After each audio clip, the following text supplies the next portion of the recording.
Ahoi kotkad, mis toimub siis? Et veab vaikselt jupi kaupa seda fiboplokki alla müüri jaoks, aga noh, praegu veel laduma ei hakka, sellepärast et siin läheb nüüd kõvasti miinustesse. Ma võtsin suvise segu ehk siis veab lihtsalt plokid alla valmis ja ootab sellist ilma, kui öösel mingi -6 ei tule, nagu täna öösel pidi tulema. Plokki viib 1 või 2 haaval niimoodi süles siit mäest alla, sellepärast et käruga siit on äärmiselt paha minna. See on hästi sükene järsk kallak siit, et siin on käruga jube kehva alla minna ja kärusse tegelikult ei taha neid panna ka neid plokke, et need nurgad võivad kannatada saada, nurgad tulevad küljest ära, ehk siis ma tassin need ikkagi süles alla kõik. Vot nii, ja tegelikult seal vundamendi peal oli öösel veel mingi loom käinud, et võtame ühe ploki sülle ja vaatame siis, mis elukas seal veel käinud oli, et võtame praegu ühe ploki haaval.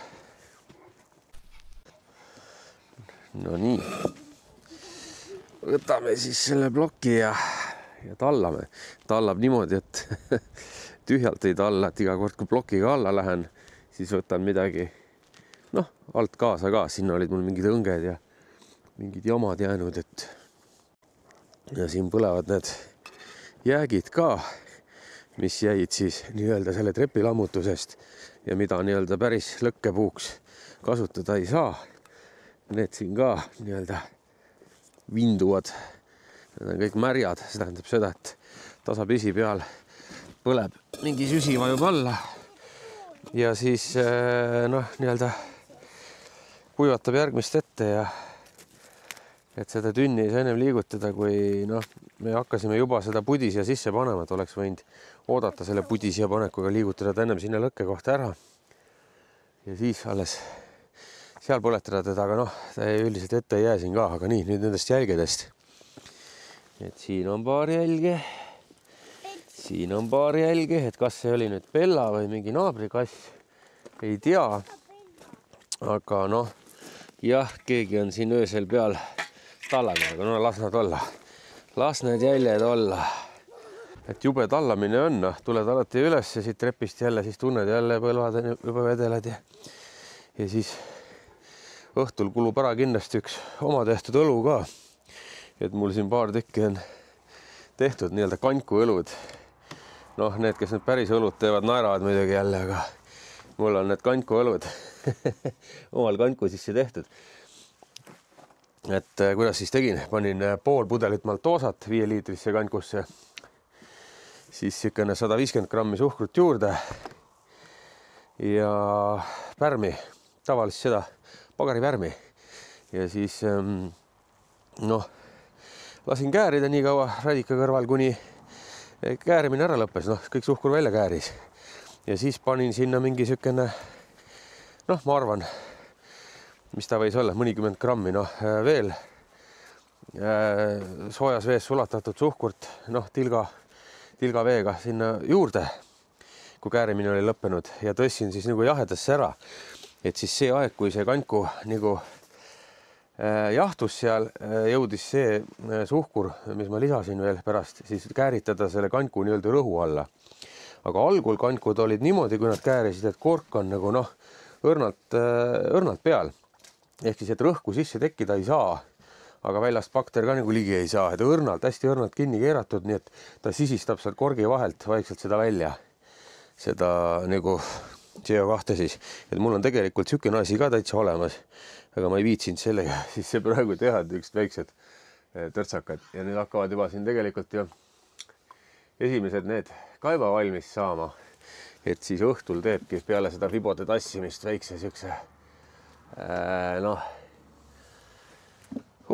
tilga seda oma õlut ja särgi, et siin on need kõige suuremad labidad ka nüüd juba need roolabidad, mis me saime kõlkuma pandud, täna panin need ka kõlkuma, et läheb külmaks ära jälle, aga see ei takista, ju nad siin kuivavad ikka. See on jah, onapaat. Vot nii, aga ega midagi, veame siis need fibod tasapisi alla ära ja teeme mingisugust muud asja vahele, võiskab jälle mõne fiboploki alla ära ja siis puhkab jalga, teeb jälle muud vajalikku asja. numbrituli läbi põlenud, vaja see ära vahetada, siin ei lähe käima enam. Tahtis üks ostma tulla, aga noh, hüppas ikka alt ära, liiga kaugel Põlvamaal tulla.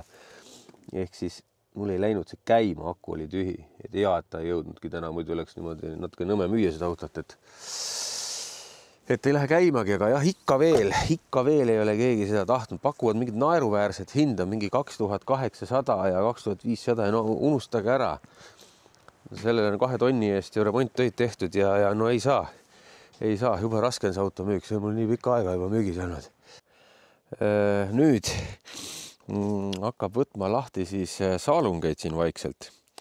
Et tulevad need lauad siit külje pealt ära ja nendega on ka üks plaan. Need lauad on ju kõik nüüd segused, aga nendega on üks plaan. Neid mujal kasutada ei taha päris ehituses, aga mul on vaja tekitada üks nagu biojäätme ja kompostihunnik, ütleme siis, kus siis on hea võtta ka usse, näiteks kalastuslaagrite jaoks. Ja see materjal iga kord, kui ma plokiga alla tulen, viin seda üles ära, et üles tuleb see kompostihunnik, et nagu tühjalt ei käi, siis jälle veab seda ka üles. Ja tegelikult täna ööseks lubab, et läheb seal võib-olla nulli, aga nagu miinuseid ei luba, ehk siis ma hakkan ikkagist täna juba seda plokki ka panema. Muidu meil selle asjaga hakkab siin venima. Ja siis reedel toome plekid siia ja siis mingi aeg puidu ka vahepeal, et peab hakkama seda asjaga jah siin kiiresti tegelema. Et kas nüüd jõuab kalastuslaagri ajaks valmis see või ei jõua, tõenäoliselt ei jõua, aga põhimõtteliselt on plaan teha jah koolivaheajal nädala sees 3-päevane laager siis. Et passige peale, meie Facebooki lehel tuleb info laagri kohta ülesse. Et tuleb siis niisugune laager, kus paatidega peale ei lähe, sest augikeeluaeg on veel. Et püüame kõike kaldalt, mida võimalik. Kõige rohkem siis tõenäoliselt särge ja ahvenat ja mis siin veel tuleb. Jah, aga okei, võtan paar lauda kaenla ja vaatame, mis ma nendega seal siis üleval teen. Ja need lauad alt tulevad siis siia ülesse. Et siin on meil see kasvuhoone nurk siin taga, mis on suhteliselt sükene pime, sest päike tuleb, hommikul tõuseb sealt ja loojub siis sinna. Ja kasvuhoone varjab nii-öelda suht ära. Et meil üks head pimedat nurka, kus seda kompostihunnikut tekitada mujal ei ole. Ja tulebki siis siia nendest laudadest see kompostihunnik. Ja ma neid üldse ei viimistlegi millegiga. Las nad olla segused lauad, nad on praegu segu vett täis ka imenud, et need pole praegu mõtet enam immutada. Et mädaneb ära, teeb lihtsalt uue raami hästi lihtsalt. 4 posti kuskile taob maasse ja laseb siis, ma arvan, sükene 3 kihti lauda, 3 laua kõrgus äkki või palju siit välja tuleb. No. Ja, aga seda ma praegu ei ehita, et nüüd läheb laob müüri, siis ikkagist, et jõuab juba taheneda ka ennem, kui õhtul jahedamaks läheb see müür, et läheb alla ja siin igasuguseid muid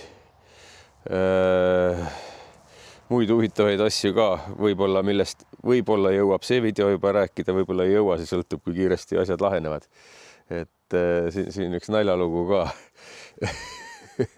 Ja, aga no vaatame, päeva peale selgub. No nii, vot sedamoodi siis nüüd hakkas hoopis lund sadama ja ma jätan vist tänaseks pooleli ka, et ma laon ämbri lõpuni, et mul siin läheb teine rida ja paneb hästi täpselt. See on siuke töö, mida ma kõige rohkem olen tegelikult teinud, igasugune kivitöö ja müüritöö, et no vaata, nagu püsist lastud on ja. Siis kõik peab jooksma nagu nii täpselt, et midagi kuskilt vahele ei mahu. Ja niimoodi, täpselt samamoodi. Kõik peab olema loodis ja mina ei pane üldse selles mõttes nööriga, niisuguseid lühemaid, kaamera on nüüd objektiivmärg, ma ei pane üldse nööriga neid asju. Ma panengi alati niimoodi loodiga, et ma ei viitsi nii pisikse müüri puhul üldse mingisugust seda nööri tõmmata kuskile. Aga see nali, mis ma lubasin ennem rääkida, nüüd lahenes ka ära. Lugu siukene, hull lugu ja see on tegelikult nüüd hoiatus, et olge ettevaatlikud.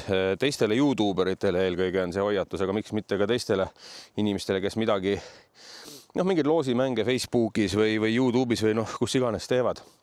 Et sai eile välja loositud selle lühikese videoklipiga ju need Tedra tööriistad ja õhtul võttis siis inimene ühendust, et tema on võitnud. Nii. Ja mina siis, okei. Läksin Omnivasse ja nii-öelda selle kuller teenusega, sest see pakiautomaat ei mahu. Tellisin nii-öelda, et kuller tuleb järgi mulle hommikul sellele pakile ja viib paki ära. Ja siis täna hommikul avastan, et õhtule meili peale tulnud veel üks inimene, kes väidab, et just tema võitis.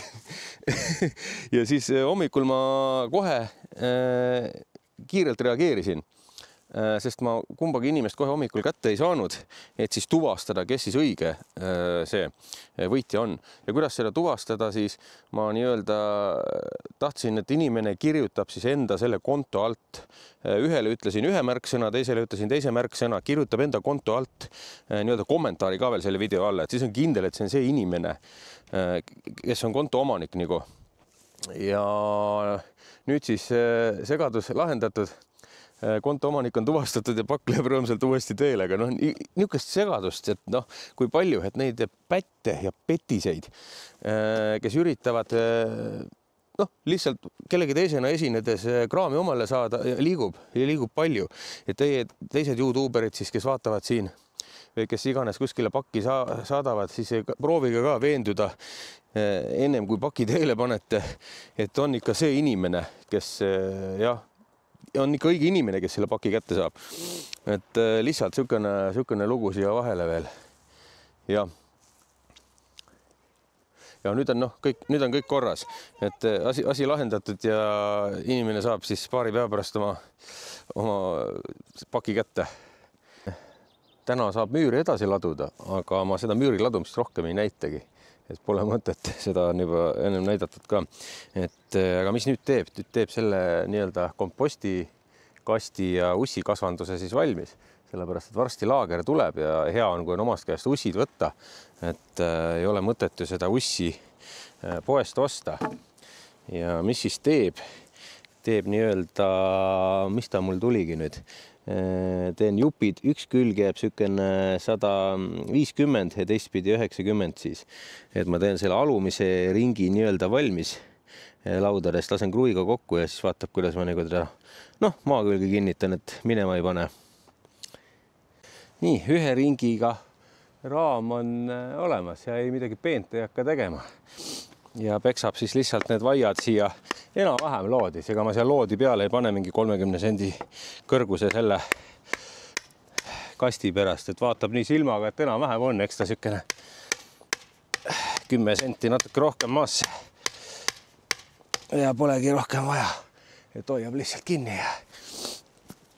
Et ei hakka nii väga külgede suunas nihkuma. Ja ega nüüd polegi midagi. Nüüd laseb siia lauad külge igast küljest ja vaatab, saab pärast otsad ära.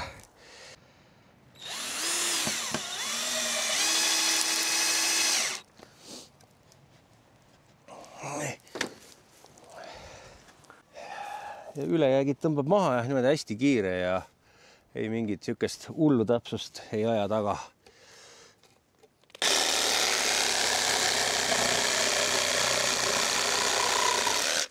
Siin ei aja täpsust taga, nii nagu müüri peal, siis see jääb siia lihtsalt jama täis ussikast.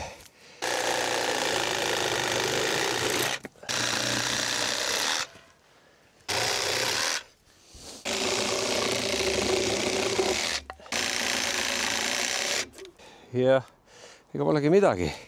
Nüüd see kokku riisutud kraam siin, mis siin hunnikud on, paneb siia sisse ja siis vaatab, mis ma taga edasi teen.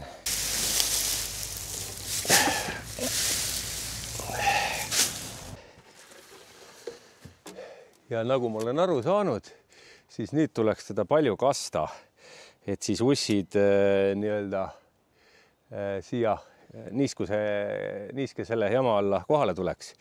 Aga paneme kohe siis, kui kannusid on, paneme kohe 2 käega, eks ole, 20 litra hakkama. Opa! Vaat niimoodi.